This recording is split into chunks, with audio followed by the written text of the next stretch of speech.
আচ্ছা বল্টু, তুমি কি আগের মতো এখনো সিগারেট খাও? আরে না, এখন আর সিগারেট খাই না। কিন্তু কিন্তু কি? কিন্তু এখন খালি সিগারেটের মধ্যে গাঞ্জা বইরা খাই।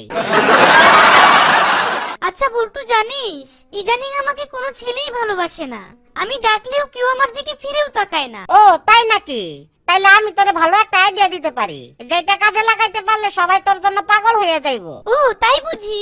তো কি সেই আইডিয়া?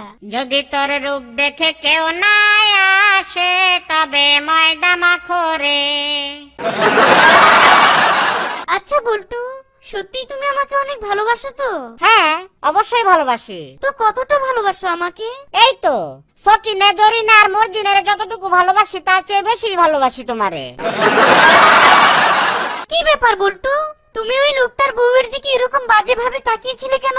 কারণ ওই লোকটাও তোমার দিকে বাজে ভাবে তাকায় আছিল, তাই আমি সেইটার প্রতিশোধ নিলাম। আচ্ছা বল্টু, সুই হয়ে ঢুকে ফাল হয়ে বের হয়ে আসা, এই কথাটার একটা বাস্তব উদাহরণ দে তো। এই তো স্যার, কিছুদিন আগে আমি একটা বাড়িতে টিউশন মাস্টার হিসেবে ঢুকছিলাম, কিন্তু এখন আমি সেই বাড়ির জামাই হয়ে বের হইছি। আচ্ছা জান, আমি যদি হারিয়ে যাই তাহলে তুমি কি করবে বলো তো? কি আর করব, একটা মাইক ভাড়া কইরা মাইক দিয়ে বলবো যে আমার একটা গার্লফ্রেন্ড হারায় গেছে, যদি কেউ খুঁজে বের করে দিতে পারে তারে গার্লফ্রেন্ডটা দিয়ে দিমু। দোস্ত জানিস, আজকে আমার গার্লফ্রেন্ডের সাথে দেখা করার পর একটা জিনিস বুঝলাম, আমাদের এই সম্পর্কটা বেশি দিন টিকবো না। আরে কি বলছিস, কেন? কারণ আমার গার্লফ্রেন্ডের চাইতে তার বান্ধবীটা বেশি সুন্দর। কি রে দোস্ত, কি খবর তোর? খবর ভালো না রে দোস্ত, ইদানিং আমার কি জানি একটা রোগ হয়েছে। আরে কি বলছিস, কি রোগ হয়েছে? আর কইস না দোস্ত, ডিনার করার পর রাইতে আর কিছু খাইতে ইচ্ছা করে না।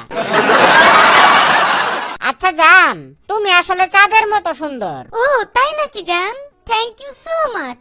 আচ্ছা, আজকে তোমার হঠাৎ করে এরকম কেন মনে হলো যে আমি চাঁদের মতো সুন্দর? কারণ আজকে আমি হঠাৎ করে একটা জিনিস খেয়াল করলাম, দিনের আলোতে যেমন চাঁদকে দেখা যায় না, তেমনি মেকআপ না করলে তোমারেও দেখা যায় না।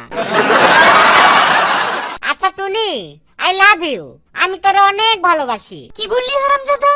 তোর এত বড় সাহস!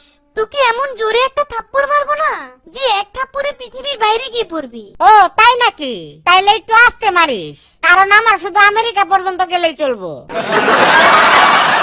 কি রে বল্টু, তোর পাশের জন তো তোর খাতাটা দেখে লিখছে, তো খাতাটা ঢেকে লিখতে পারিস না? থাক স্যার, দেখে লিখতে দেন, কারণ আমি চাই না যে আমি একাই ফেল করি।